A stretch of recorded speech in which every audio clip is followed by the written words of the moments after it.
কাবিল হাবিলকে হত্যা করে ফেললো। প্রতিহিংসার অনলে জ্বলে পুড়ে শয়তানের কুমন্ত্রণায় পৃথিবীর প্রথম হত্যাকাণ্ড, the first murder ever in the world, পৃথিবীর প্রথম হত্যাকাণ্ড সংঘটিত হলো। এবং হত্যাকারী ছিল আদম আলাইহিস সালামের ছেলে কাবিল। এবং এই পৃথিবীর প্রথম নিহত মানুষের নাম হচ্ছে হাবিল। আদম আলাইহিস সালামের এই জীবন পরিক্রমার সবচেয়ে গুরুত্বপূর্ণ একটি মজার বিষয় হচ্ছে যে কিছুদিন পরেই তাদের কুলকে আলোকিত করে, তাদের সংসারকে আলোকিত করে নতুন প্রজন্ম আসতে শুরু করলো।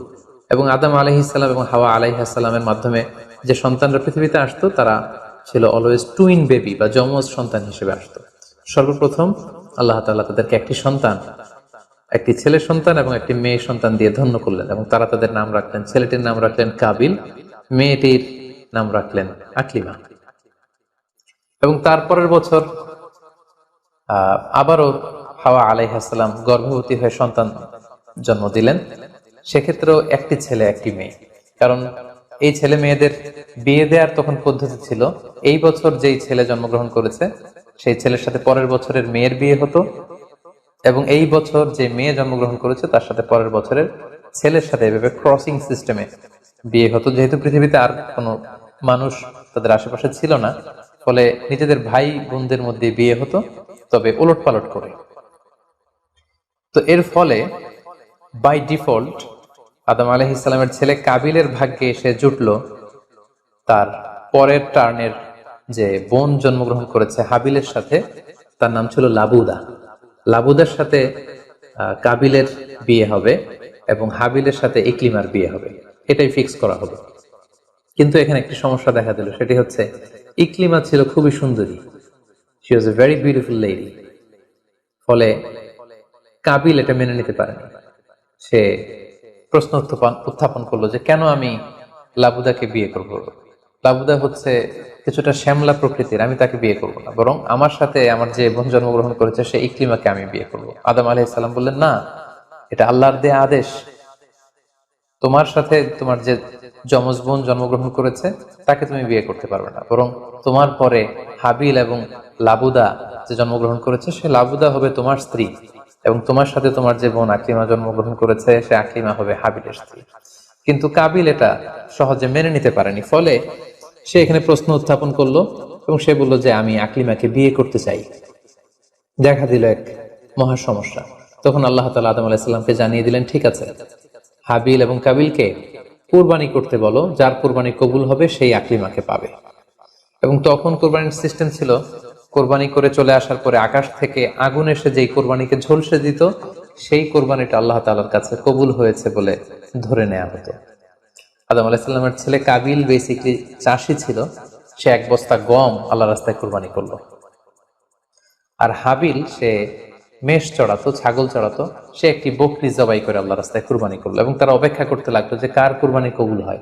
দেখা গেল আকাশ থেকে আগুন এসে হাবিলের বকরি বা ছাগলটাকে ঝলসে দিয়েছে, কিন্তু কোনো আগুন এসে কাবিলের গমের বস্তাকে বা গমের স্তূপকে ঝলসে দেয়নি। ফলে প্রমাণিত হলো যে হাবিলের কুরবানি আল্লাহ তাআলার দরবারে কবুল হয়েছে, এবং আল্লাহ তাআলার দেয়া আগের বিধান অনুযায়ী হাবিলই আকলিমাকে বিয়ে করার সুযোগ পাবে। এই কথাটি আল্লাহ তাআলা খুব সুন্দর করে কোরআনুল কারীমে উল্লেখ করেছেন। আল্লাহ বলছেন, ফাতুকুব্বিলা মিন আহাদিহিমা ওয়া লাম ইউতাকাব্বাল মিনাল আখার। তাদের একজনের কুরবানি কবুল হলো, আরেকজনেরটি হলো না। ফলে হাবিল আকলিমাকে বিয়ে করার সুযোগ পেল। কিন্তু কাবিল এতে আরো প্রচন্ড জেলাসি ফিল করতে লাগলো। সে হিংসায় জ্বলে পুড়ে অত্যন্ত রেগে গিয়ে বলল, লা আক্তুলান্নাক, হাবিল আমি তোমাকে হত্যা করব।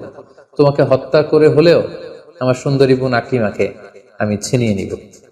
তখন হাবিল বলতে লাগলো যে লাইন বাসাত্তা ইলাইয়া ইয়াদাকা লিতাকতুলানি মা আনা বিবাসিতি ইয়াদি ইলাইকা লিআকতুলাক। অর্থাৎ, হে কাবিল, তুমি যদি আমাকে হত্যা করতে অগ্রগামী হও, হাত বাড়াও, আমি আমার হাতকে বাড়াবো না তোমাকে আঘাত করার জন্য। কারণ তুমি যদি আমাকে হত্যা করো তাহলে আমার পাপ, তোমার পাপ সবটাই তোমার ঘাড়ে বর্তাবে, আর আমি এত বড় পাপ কাজ কখনোই করতে চাই না। কাবিল এ কথাতেও ক্ষান্ত না হয়ে সে হত্যা করতে উদ্যত হলো, এবং সে তার কথা মতো তার ভাই হাবিলের উপর চড়াও হয়ে আক্রমণ করে তার আপন ভাই হাবিলকে সে হত্যা করে ফেলল। কোরআন বলল, ফাকাতালা ফাসবাহা মিনাল খাসিরিন। কাবিল হাবিলকে হত্যা করে ফেলল। প্রতিহিংসার অনলে জ্বলে পুড়ে শয়তানের কুমন্ত্রণায় পৃথিবীর প্রথম হত্যাকাণ্ড, the first murder ever in the world. পৃথিবীর প্রথম হত্যাকাণ্ড সংঘটিত হলো এবং হত্যাকারী ছিল আদম আলাইহিস সালামের ছেলে কাবিল, এবং এই পৃথিবীর প্রথম নিহত মানুষের নাম হচ্ছে হাবিল। সহিহ বুখারীতে আল্লাহ রাসূল সাল্লাল্লাহু আলাইহি ওয়াসাল্লাম ইরশাদ করেছেন, আউয়ালু মান সান্নাল কতলা। কাবিল হচ্ছে ওই ব্যক্তি যে পৃথিবীতে সর্বপ্রথম হত্যার ট্র্যাডিশন চালু করেছে। কাবিলের আগে কেউই পৃথিবীতে হত্যাকাণ্ড ঘটায়নি, ফলে হাবিল হচ্ছে পৃথিবীর প্রথম শহীদ বা প্রথম নিহত মানুষ। এবং কাবিল যেহেতু এই হত্যার ট্র্যাডিশন করেছে, এই মার্ডারের ট্র্যাডিশন করেছে, ফলে পৃথিবীতে যারাই এই বিচার বহির্ভূত হত্যা বা অন্যায়ভাবে কাউকে হত্যাকাণ্ডের সাথে জড়িত হবে, তার একটি পার্সেন্টেজ গুণা কিয়ামত পর্যন্ত কাবিলের ভাগেও এটি যেতে থাকবে।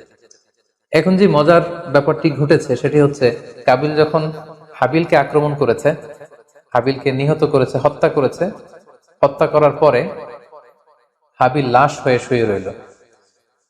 কারণ কাবিল যখন হাবিলকে আক্রমণ করেছে, হাবিলের গা থেকে যখন ব্লিডিং হয়েছে, সে ছটফট করতে করতে এক পর্যায়ে মারা গেল। কিন্তু মারা যাওয়া কাকে বলে এটাও পৃথিবীর কেউ জানতো না।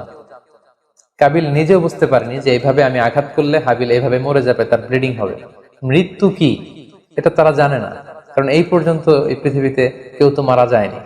ফলে সে দেখলো যে কিছুক্ষণ আগে আমার ভাই হাবিল আমার সাথে কথা বলছিল, এখন হাবিল আর কথা বলে না, চুপ করে শুয়ে আছে, নড়ে না চড়ে না। কাবিল তার ভাইকে কাঁধে নিয়ে ঘুরতে লাগলো, কি করবে, সে কথা বলে না কেন? কারণ এটা যে মৃত্যু, দিস ইজ দ্য ডেথ, এটা তাদের জানা ছিল না। এবং তার ভাইয়ের লাশকে সে কি করবে সে নিজে বুঝতে পারছিল না। তখন হাবিলকে শিক্ষা দেওয়ার জন্য আল্লাহ তাআলা একটি কাককে পাঠালেন। ফাবাআসাল্লাহু গুরাবান ইয়াবহাসু ফিল আরদি লিউরিয়াহু কাইফা ইউয়ারি সাওআতা আখি। দুটি কাক এসে একটি কাক আর একটি কাককে হত্যা করলো, এবং হত্যাকারী কাকটি তার ঠোঁট দিয়ে তার পা দিয়ে মাটি খুঁড়ে গর্ত করে সেই গর্তের ভেতরে মৃত কাকটিকে ফেলে আবার মাটি দিয়ে ঢেকে ফেললো। এই দৃশ্যটি হাবিল দেখে বুঝতে পারলো যে